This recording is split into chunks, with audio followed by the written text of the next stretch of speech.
दोस्तों नमस्कार। आप देख रहे हैं जालोर टेस्ट न्यूज चैनल। हमेशा की तरह अपनी बात शुरू करने के पहले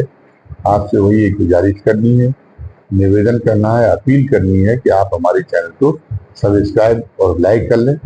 और बेल आइकॉन है इसमें जो घंटी की आकृति का जो बटन नीचे कहते हैं उसको दबा दें, ताकि जो नया वीडियो हम डालें उसका नोटिफिकेशन आपको तत्काल मिल जाया करे, तुरंत उसकी आपको सूचना मिल जाए। और कमेंट बॉक्स में आज के वीडियो के बारे में अपनी राय लिखना भी कृपया न भूलें। आज के दिन इंडियन एक्सप्रेस में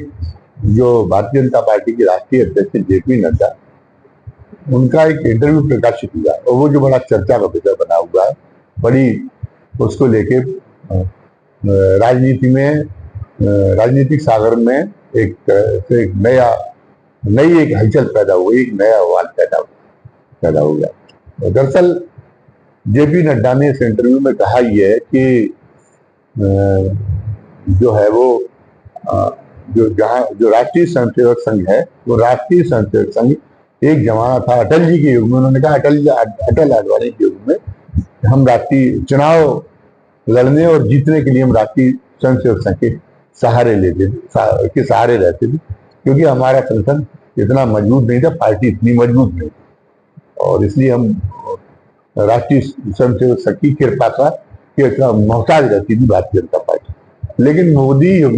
युग उन्होंने नाम मेंशन नहीं किया मोदी युग, लेकिन कहने का मतलब उनका यही कि मोदी युग में उसको आरएसएस की कृपा की कोई जरूरत नहीं रह गई। वो आरएसएस से उन्होंने कहा कि सहानुभूति हो सकती भारतीय जनता पार्टी की, अभी भी उससे लगाव हो सकता है, लेकिन अब भारतीय जनता पार्टी अपने आप में मजबूत है और वो जो है वो खुद उसके पास चुनाव लड़ने की खुद के साधन है और चुनाव जीतने की पर्याप्त उसके अंदर क्षमताएं हैं। उसे किसी की कृपा की जरूरत नहीं है। आरएसएस से उसका लगाव है, तो आरएसएस एक मूल रूप से एक सांस्कृतिक संगठन है, तो वो वहीं तक अपनी भूमिका को सीमित रखे और खुल के उन्होंने नहीं कहा। उनके कहने का मतलब ये कि एक तरह से उन्होंने आरएसएस को ये संकेत भेजा है कि आप जो है भारतीय जनता पार्टी के मामलों में आपको अब दखल देने की कोई जरूरत नहीं। हम आपका दखल अब हमें स्वीकार्य नहीं है। मतलब भारतीय जनता पार्टी को सरकार के मामला हो या पार्टी का मामला हो, उसमें आपका कोई दखल स्वीकार नहीं। आप अपना काम करिए अपने तरीके से, और हमारा वो जो एक वैचारिक मोर्चा है आपके साथ में वो एक चलता रहेगा, लेकिन अब आप अपनी भूमिका को समेट लीजिए। आखिर आरएसएस की एक तरह से आरएसएस की एक बेदबी जैसी इसमें बात हुई जो जेपी नड्डा ने कहा। तो जेपी नड्डा को इतना दुस्साहस कैसे हुआ और जेपी नड्डा को ये क्यों सूझा कि जिस संगठन के प्रति भारतीय जनता पार्टी शुरू से इतनी श्रद्धा जताती रही, जिस संगठन को अपने सिर माथे बिठाती रही, अपना मार्गदर्शक मानती रही, आज उस संगठन का जो है उसके लिए भाव इस कदर बदल गया है कि वो कोई कहीं से अपना गार्जियन मानने का, अपना मेंटर मानने के लिए तैयार नहीं है, बल्कि वो तो इसमें तो ऐसा भाव झलकता है कि वो ये जताना चाहती हो, भारतीय जनता पार्टी ये कहना चाहती हो कि संघ अपनी नीति पहचान ले। अब वो भारतीय जनता पार्टी की कृपा कोर की मोहताज है, उसे जो है उसे भारतीय जनता पार्टी के बर्दाश्त की जरूरत है, ना कि भारतीय जनता पार्टी। बड़ा गजब की बात है, निश्चित रूप से है कि ये इतना दुस्साहस अपनी मर्जी से तो जेपी नड्डा कर नहीं सकते, क्योंकि जेपी नड्डा कोई बहुत ताकतवर अध्यक्ष नहीं है। जब उनको अध्यक्ष वो एक मोदी और साथी के रबर स्टैम्प माने जाते हैं, उनके कठपुतली अध्यक्ष माने जाते हैं, और इसलिए ये अनुमान इस अनुमान में अन्यथा बात नहीं हो सकती कि जेपी नड्डा ने जो कहा उसके पीछे जो आवाज है, उसके पीछे जो स्वर है वो मोदी और शाह के रहे। मोदी और शाह ने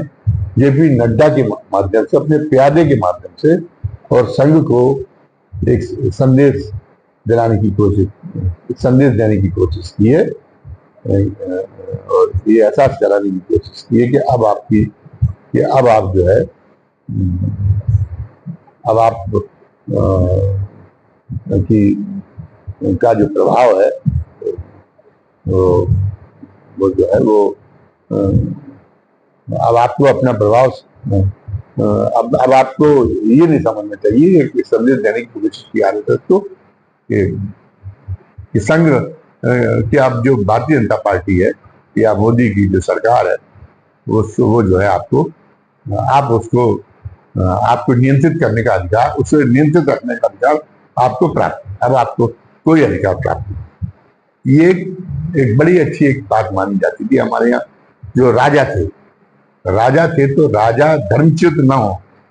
वो जो है धर्म विरुद्ध कोई आचरण न कर पाए, इसलिए ऋषि नाम की एक संस्था रहती थी वैदिक काल में, पौराणिक काल में। जो ऋषि रहते थे वो ऋषि राजा को नियंत्रित करने का काम करते थे। राजा का जहां पर भी कोई धर्म विरुद्ध आचरण होता था, पूरी निर्भीकता के साथ वो राजा को टोक देते थे। राजा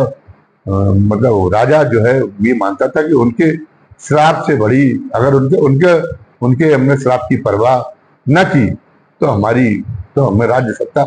गंवानी पड़ जाएगी। तो वो उनके सामने नतमस्तक रहता था और ये माना जाता था कि ऋषि कभी कोई गलत सलाह, ऋषि कोई अपने व्यक्तिगत स्वार्थ की वजह से कुछ जो है राजा पर कोई अंकुश बनाएंगे नहीं, कोई गलत अंकुश कायम करने की कोशिश करेंगे नहीं, क्योंकि ऋषि कभी राजा बनने की महत्वाकांक्षा पालता नहीं वो, और उसको कोई उसका भी बड़ा प्रलोभन नहीं रहता था, धन साधन का भी उसका प्रलोभन नहीं रहता, तो वो भय मुक्त भी रहता था और लोभ लालच से भी दूर रहता था, संयमी जीवन जीता था। उसके बाद में ये कहा गया कि जब जो राजनीति में जब परिस्थिति आए, जब तो राजनीति में भी ताकि कि जो निष्क्रिय व्यक्ति है वो उनके रूप में एक ऐसी संस्था काम करे जो किसी भी रूप में जो तंत्र जो काम करता, जो व्यवस्था काम करती है, वो जो है वो उसको निर्देशित करने की क्षमता रखता हो और उसका जो है नैतिक अनुशासन मानने के लिए, नैतिक अनुशासन मानने के संस्कार हर तरह की व्यवस्था में, हर तरह के तंत्र में हो। तो जब राष्ट्रपति चल रहा था तो समय चंद्रगुप्त मौर्य के लिए ऐसी संस्था के रूप में कौटिल्य थे, चाणक्य थे। चाणक्य का तो उनकी कहानी सुनाई जाती है कि वो तो इतने ज्यादा जो है त्यागी थे कि वो पता चला कि उनसे एक बार कोई विदेशी राजदूत मिलने के लिए आया था और विदेशी राजदूत ने जो है वो उनका जब उन्होंने उसको जब रात में आया वो, तो उन्होंने पहले उससे कहा कि थोड़ी देर प्रतीक्षा करो। तो उन्होंने राज्य का काम निपटा लिया तो जो दिया जल रहा था वो दिए को पहले फूंक मार के बिगाड़ दिया। उन्होंने कहा इस दिए में जो तेल है वो राजकी कोष का तेल, तो हम इसको व्यक्तिगत अपनी सुविधा के लिए खर्च नहीं कर सकते। तो अब आपकी हमारी जो बातचीत है वो व्यक्तिगत हम आपसे बातचीत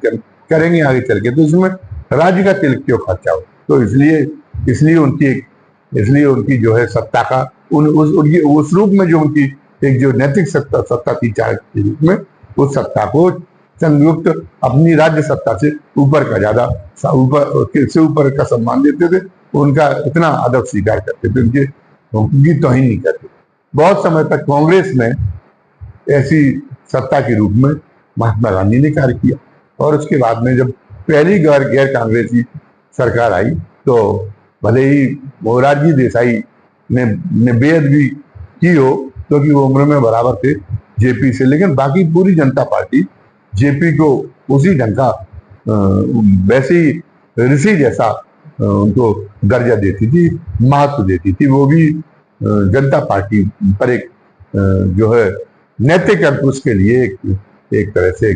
एक निष्क्रिय सत्ता के रूप में थे, एक जो है वो त्यागी सत्ता के रूप में, त्यागी पुरुष के रूप में उनकी भी हस्ती बनी रही। और भारतीय जनता पार्टी ने भी, चाहे वो जनसंघ का काल रहा हो, चाहे भारतीय जनता पार्टी रहा हो, वो तो वैसे भी मानते हैं कि जो है जब जब जनसंघ बनाने का काम किया था आरएसएस ने, तो उस समय जो आरएसएस को मानने वाले लोग थे, जो आरएसएस के स्वयंसेवक थे, जो आरएसएस के स्वयंसेवक थे, वो अपने वो संगठन को ही गुरु मानते थे। तो उसको गुरु, उनका आरएसएस का दर्जा उनके लिए गुरु का था। और उसकी आरएसएस की संगठन की अभिव्यक्ति चूंकि सरसंघ चालक के माध्यम से होती है, तो वो सरसंघ चालक के आदेश को जो है देवतुल्य मानते थे, इसलिए सरसंघ चालक के लिए संबोधन करते तो परम पूज्य लगाने की वहां परंपरा है। और ये स्थिति भारतीय जनता पार्टी के होने के बाद में भी बनी रही। हालांकि कई बार अटल जी सरसंघ चालक से सीनियर, कुछ सरसंघ चालकों से सीनियर हुए, तो कई बार ये हुआ कि अटल जी के अंदर वो एहसास आ जाता था कि मैं ज्यादा सीनियर हूँ, लेकिन फिर भी वो अटल जी अंततोगत्वा ये मानते थे कि नहीं, जो एक सामाजिक संविधान है जिसके तहत हमने संघ को गुरु के रूप में स्वीकार किया है, वो हमें भी मान्य होना चाहिए। तो वो भी उनका मान्य करते थे, वो भी उसके संघ के सरसंघ चालक के आपके आदर में कोई कमी नहीं होने देते थे। और सरसंघ चालक की इसी हैसियत का परिणाम ये था, संघ का और संघ के सरसंघ चालक की इसी हैसियत का परिणाम ये था कि 2014 में जब लाल कृष्ण आडवाणी चाहते थे कि उन्होंने भारतीय जनता पार्टी को खड़ा करने में जब इतना काम किया, उनका इतना योगदान है पार्टी के लिए, तो इतिहास में प्रधानमंत्री के रूप में अपना नाम दर्ज कराने की उनकी जो आकांक्षा है, उसकी पूर्ति में सहायक बने, वो उसकी पूर्ति करवाए, उसकी पूर्ति करवाना अपना कर्तव्य माने भारतीय जनता पार्टी। और संघ इसमें उसका पूरा साथ दे। लेकिन संघ ने कहा कि नहीं, आपको पर्याप्त मौका दिया जा चुका है, आपकी उम्र भी बहुत हो गई है, और अब भारतीय जनता पार्टी को, और अब भारतीय जनता पार्टी में ठहराव जैसी स्थिति महसूस की जा रही 2014 पहुंचते तक। और अगर ये ठहराव बना रहा तो भारतीय जनता पार्टी का भविष्य ही समाप्त हो जाएगा। तो इसलिए भारतीय जनता पार्टी में नए खून का प्रवेश कराएगी, और अब 2014 में आपको मौका नहीं देंगे। और हम एक उसूल, एक नियम, एक आवश्यक एक नियम उन्होंने उस समय बनाया कि जिनकी उम्र 75 साल से ऊपर की हो गई, उनको जो है रिटायर होना पड़ेगा। और जबरिया उन्होंने रिटायर कर दिया अडवाणी को भी सिरोधारी करना पड़ा। हालांकि अडवाणी जी की उस समय पूरी लॉबी थी, जिसमें सुषमा स्वराज जी भी थी और तमाम सारे सीनियर लीडर थे। वो लोग नहीं चाहते थे कि लाल कृष्ण आडवाणी को विदा किया जाए। वो ताकतवर इतने, वो सारे के सारे नेता भी बहुत ताकतवर थे, लेकिन संघ के आगे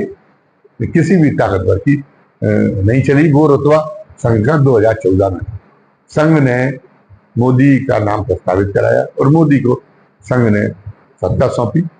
और संघ, इसलिए उम्मीद ये थी कि संघ वो ज्यादा आज्ञाकारी साबित होंगे, अन्य अटल जी और आडवाणी जी की तुलना में और ज्यादा आज्ञाकारी साबित होंगे मोदी जी। लेकिन मोदी जी की तो एक अपनी एक अलग टाइप की प्रवृत्ति है। मोदी जी ने संघ की जो पहले संघ की अवहेलना का काम करने का काम तब किया जब लाल कृष्ण आडवाणी को ये था कि लाल कृष्ण आडवाणी को प्रधानमंत्री नहीं बनाया गया है, लेकिन उनका इतना योगदान है तो उनको जीवन के अंतिम समय में, अंतिम दौर में उनको राष्ट्रपति बनाया जाए, ताकि वो इतिहास में जो दर्ज होने का अधिकार उनका जो बनता है, वो अधिकार उस अधिकार से उन्हें बेदखल नहीं किया गया, उनके उस अधिकार का सम्मान किया गया, उसको उस अधिकार से बेदखल नहीं होने दिया संघ ने। ये बना रहे, तो इसलिए जब राष्ट्रपति के चुनाव का मौका आया तो संघ की इच्छा यही थी कि लाल कृष्ण आडवाणी को मौका मोदी जी दें। लेकिन मोदी जी ने लाल कृष्ण आडवाणी को, वो तो मोदी जी तो बहुत निर्मम है, वो जो एक बार जो कभी भी जो उनके जीवन में आड़े आया हो उसको कभी बख्शते नहीं। भले ही वो उनके लाल कृष्ण आडवाणी उनके गुरु रहे और उनको आगे बढ़ाने में शुरू में लाल कृष्ण आडवाणी का ही सबसे बड़ा योगदान रहा, लेकिन मोदी जी ने फिर लाल कृष्ण आडवाणी को भी नहीं बख्शा। और पर उन्होंने उस समय संघ उनको विशेष नाराजगी ना हो, इसलिए उन्होंने एक बहाना लेके आए कि अगर आप अभी लाल आडवाणी जी को न बना के दलित को अगर राष्ट्रपति बनाएंगे तो अभी हमारी सत्ता जरूर आ गई भारी बहुमत से, लेकिन अकेले बहुमत से सत्ता जरूर आ गई 2014 में, लेकिन अभी हमें सामाजिक तौर पे जितनी पुख्ती हमें चाहिए, जितनी मजबूती चाहिए, वो हमें नहीं मिली। तो इसलिए हमें नए सामाजिक क्षेत्रों में विस्तार करना, उस विस्तार की दृष्टिकोण से एक सूझबूझ की बात ये होगी कि हम किसी दलित नेता को राष्ट्रपति बनाए, ताकि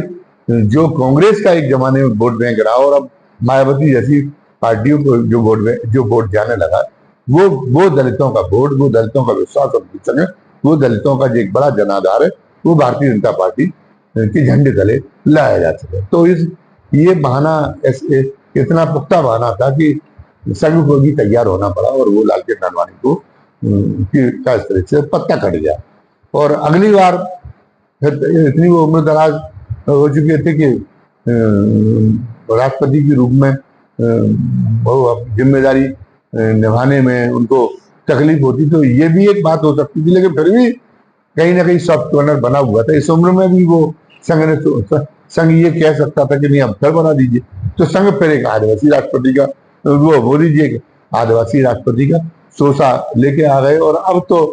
वो अशक्त हो चुके शारीरिक तौर से, उनकी इतनी ज्यादा उम्र हो चुकी, सैकड़ा पर पहुंचने वाले आडवाणी जी, तो अब तो वो कंटेक्ट कट ही गया। तो ये उनकी एक कार चली, तो संघ की वो तो उन्होंने जो है वो ढंग से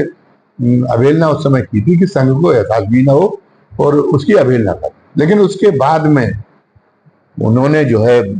जिस ढंग से काम करना शुरू किया, जो मनमानी एक जो अनंत काल तक सत्ता सुख भोगने की सत्ता लिप्सा जब होती है, तो सत्ता लिप्सा ये अनंत काल तक कुर्सी पर बनाए रखने का दुराग्रह पैदा करती है। मोदी जी का वो दुराग्रह झलकने लगा था और उस दुराग्रह की पूर्ति के लिए जब ये दुराग्रह झलक था तो बहुत निरंकुश हो जाता है, वो बहुत मनमाने ढंग से काम करने लगता है। तो जो संघ को जो संघ जो ये समझता था कि भारतीय जनता पार्टी और उसकी सरकार पर नैतिक अंकुश रखना का हमारा अधिकार है, वो संघ को एहसास होने लगा कि उसका नैतिक अंकुश मोदी जी मानने के लिए तैयार नहीं। मोदी जी की मनमानी, वो जितने ही कोशिश कर रहे, मोदी जी उतने ही मनमाने तरीके से काम करने में लगे हुए।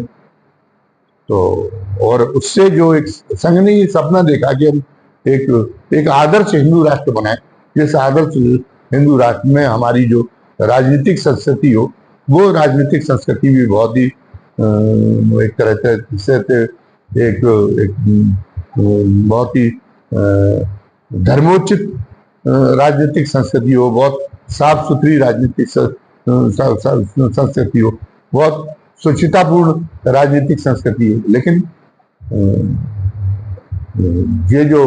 मोदी जी जब मनमानी पे उतारू हुए, तो वो इस लोकलाज वाली राजनीतिक संस्कृति की परवाह करने के लिए बिल्कुल भी तैयार नहीं थे। और अब तो क्या उनका उसकी पराकाष्ठा देखने को मिल रही। वो संघ को इस बात से बहुत तकलीफ में है, पहले से ही था और अब तो बहुत ज्यादा तकलीफ में आ चुका कि अब जब भारतीय जनता पार्टी ने इतना ऊंचा सोपान तय कर लिया अपनी विकास यात्रा का कि वो अकेले दम पे मतलब वो 400 के पार जाने का सपना देख लगी, तब भी ऐसी क्या गरज महसूस हो रही कि हम सभी पार्टियों का जो गंदा तत्व है, जो भ्रष्ट तत्व है, जो अपराधी तत्व है, उसको अपने में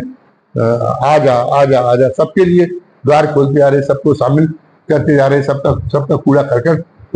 इकट्ठा करते जा रहे। हमने क्या कर रहे?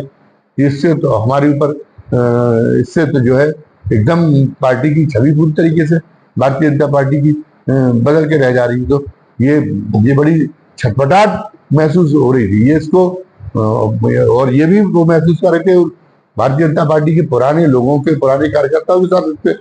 न्याय नहीं हो पा रहा। वो लोग जो दूसरी पार्टियों से लोग शामिल कराए जा रहे, वो लोग दूसरी पार्टियों में बहुत ही छोटा ढंग से, बहुत ही लूट मार की किस्म से राजनीति करते रहे। वीर भोगिया वसुंधरा तो उन्होंने अपना एक सिद्धांत माना है, तो वो उसमें एक्सपर्ट हैं। वो हमारे जो संयमित कार्यकर्ता है, पुराने कार्यकर्ता, वो उनकी वजह से अस्तित्व का संकट महसूस करने लगे कि हमारी त्याग और तपस्या का परिणाम ये मिलेगा कि हम पार्टी में और ज्यादा पिछली पंक्ति में, जब हमारी सत्ता ही तो हम सबसे पिछली पंक्ति में इन लोगों की वजह से ढकेल दिए जाएंगे, यही लोग आगे आगे दिखाई देंगे। उत्तर प्रदेश में पता चला कि ब्रजेश पाठक सबसे आगे दिखाई देती है। पुराने जितने भारतीय जनता पार्टी के लोग वो चले गए। अन्य राज्यों में भी यही हो रहा है। हेमंत बिस्वा शर्मा को असम में जो है वो मुख्यमंत्री की कुर्सी मिल गई है। और सारे के सारे कहने का मतलब वही लोग नजदीक होते जा रहे हैं। और लोगों में कितना आवेश मिल रहा है ऐसे अवांछनीय, दूसरी पार्टियों के अवांछनीय तत्वों को अपनी पार्टी में शामिल कराने से। तो संघ ने आंखें तरेरी, लेकिन संघ की परवाह कौन करता। पिछले 10 सालों में संघ में कभी भी ऐसे पहले प्रधानमंत्री हैं मोदी जी, तो 10 सालों में कभी नागपुर गए ही नहीं है, केवल अवहेलना जताने के लिए। संघ ने तब शुरू में संज्ञान में न लिया होगा, लेकिन अब संघ इन चीजों को संज्ञान में ले रहा है। वो घोषित रूप से भले ही ना कहते हो वो, लेकिन वो मानते हैं कि हम हैं इनके मार्गदर्शक, सरसंघ चालक के मोहन भागवत की, ये हमारे मार्गदर्शन नहीं होगी, ये हमसे उम्र में आयु में कनिष्ठ है। तो वो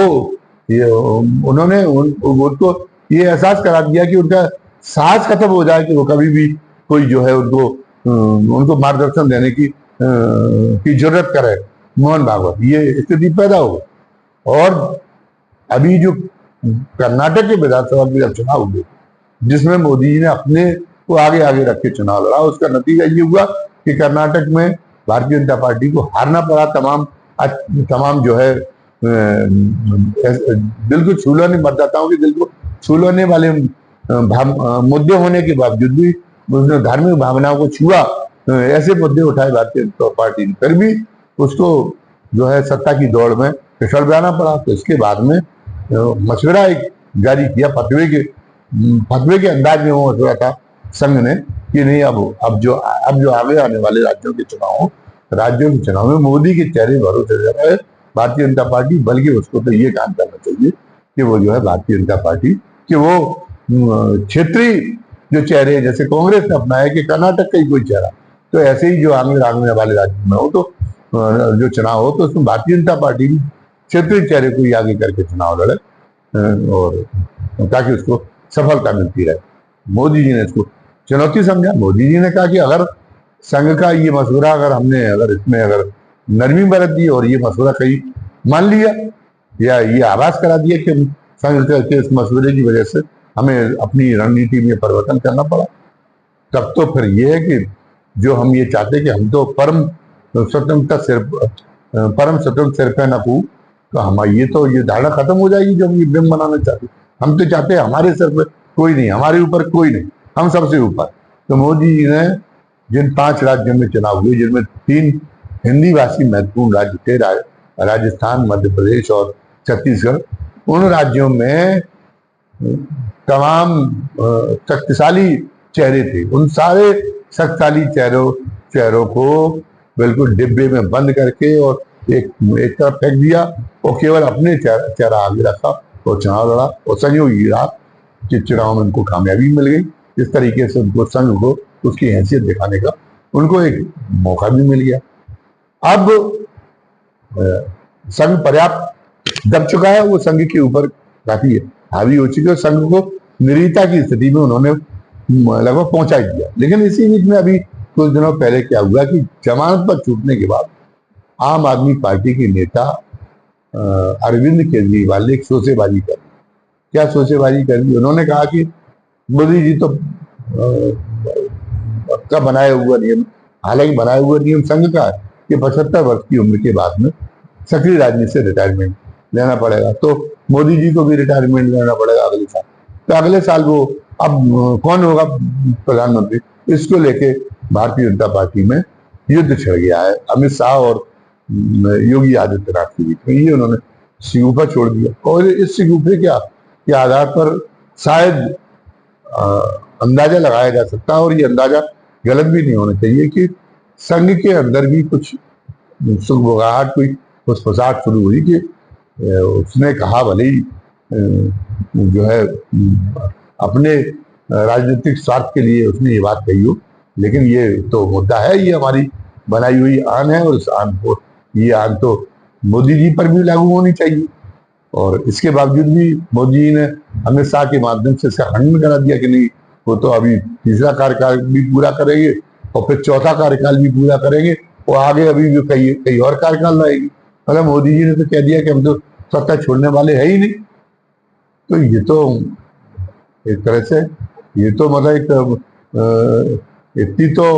ऐसी व्यक्ति सत्ता, ऐसी व्यक्तिवादी सत्ता तो उन क्षेत्रीय पार्टियों में नहीं रही जो व्यक्तियों की पार्टी जैसा मोदी जी प्रदर्शित कर रहे। तो इस ढंग की कहीं चर्चा शुरू हुई, और ये चर्चा जो जब कानों में सुनने में आई मोदी जी को, तो मोदी जी ने जेपी नड्डा को इशारा किया, और जेपी नड्डा ने अब संघ को बता दिया कि अब आपकी हैसियत केवल इतनी रह गई कि आप वो जो सांस्कृतिक गौरव का संचार करने के लिए नई पीढ़ी में वो अपना काम करें, और उसके लिए एनजीओ बनाएं, और उसके लिए जो एनजीओ बना के आप वो काम कर रहे हैं, वो इस एनजीओ में सरकार आपको पर्याप्त सहायता दे रही, तो आप उसके लिए वो केवल सरकार से इससे केवल इतना फायदा होता है कि उसके आगे वो अपनी झोली फैलाते रहे एनजीओ के माध्यम, एनजीओ बना के, और वो आपको पैसा टका वो देती रहेगी। लेकिन बाकी जो है आप अपनी हैसियत में रहे। बाकी ये गुमान करने की गलती ना करें कि आप सरकार को, मोदी जी को या संगठन को चला सकते हैं। अब वो जो है आप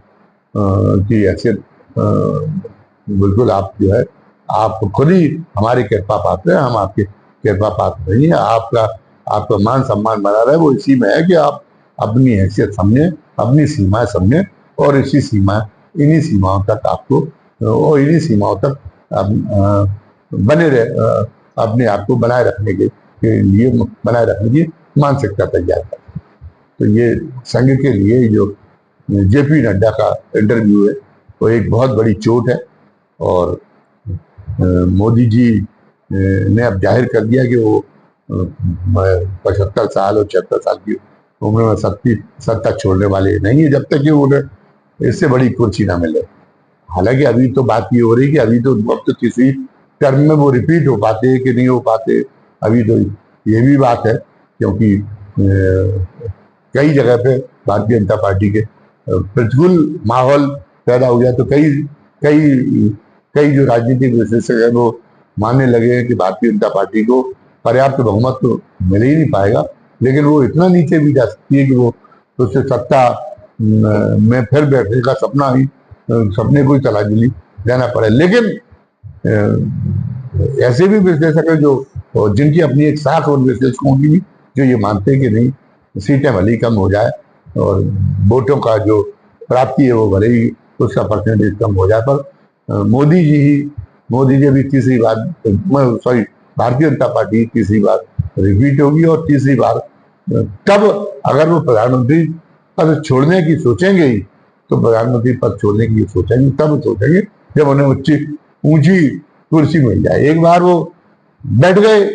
गुजरात में मुख्यमंत्री पद पर बैठ गए, तो फिर उन्होंने गुजरात के मुख्यमंत्री पद छोड़ने का इरादा उन्होंने तब नहीं मनाया। वो तो हो सकता है अभी तक मुख्यमंत्री वही बने रहे होते जब तक कि उन्हें ऊंची कुर्सी, मतलब प्रधानमंत्री की कुर्सी न मिल जाए। अब या तो 400 के करीब उनका बहुमत मिल जाए, और 400 वो प्रधानमंत्री संसदीय प्रणाली को राष्ट्रपति प्रधान प्रणाली में बदल दें, और प्रधानमंत्री की जगह वो राष्ट्रपति हो जाए, जिसके हाथ में सब कुछ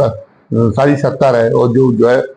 संसद का मोहताज भी न रहा, संसद के समर्थन का। या तो अगर वो, हालांकि ये सपना फिलहाल पूरा होना तो असंभव लगता है, तो तभी वो प्रधानमंत्री पद छोड़ सकते थे, और वो भी एक तरीके से एक सत्ता तो छोड़ने वाली बात होती थी। तो मंशा तो आरएसएस की ये है कि 75 साल की बात में सत्ता छोड़ दी जाए, लेकिन सत्ता छोड़ने की मंशा नहीं थी। तब तो केवल एक ये था कि एक तकनीकी तौर पे वो कह सकते थे कि नहीं, ये रूल का हमने पालन किया है, हमने जो है वो प्रधानमंत्री पद से अब हम 2 टर्म गए, अब हम राष्ट्रपति पद पे आ गए, तो नया पद है, अब हमारा फिर कार्यकाल नए सिरे से गिना जाएगा। अब हम राष्ट्रपति के रूप में 10 साल काम करेंगे, तब हम इसको छोड़ेंगे, वो ये कह सकते थे। लेकिन बहरहाल ये है कि 75 वर्ष की उम्र में क्या तो क्या, वो जब तक उनके शरीर में सामर्थ्य रहेगी, जब तक उनकी शारीरिक क्षमताएं बनी रहेंगी, मोदी जी का तब तक जो है सत्ता में बने रहने का इरादा है। उन्होंने साबित कर दिया है कि भारतीय राजनीति के वो जो है सबसे ज्यादा निरंकुश प्रधानमंत्री है, और उनकी जो राजनीतिक महत्ता वो, और सबसे ज्यादा दुर्दमनीय सत्ता की महत्ता, सत्ता लोलुपता वाले वाले वाले प्रधानमंत्री। धन्यवाद। जय हिंद, जय भारत।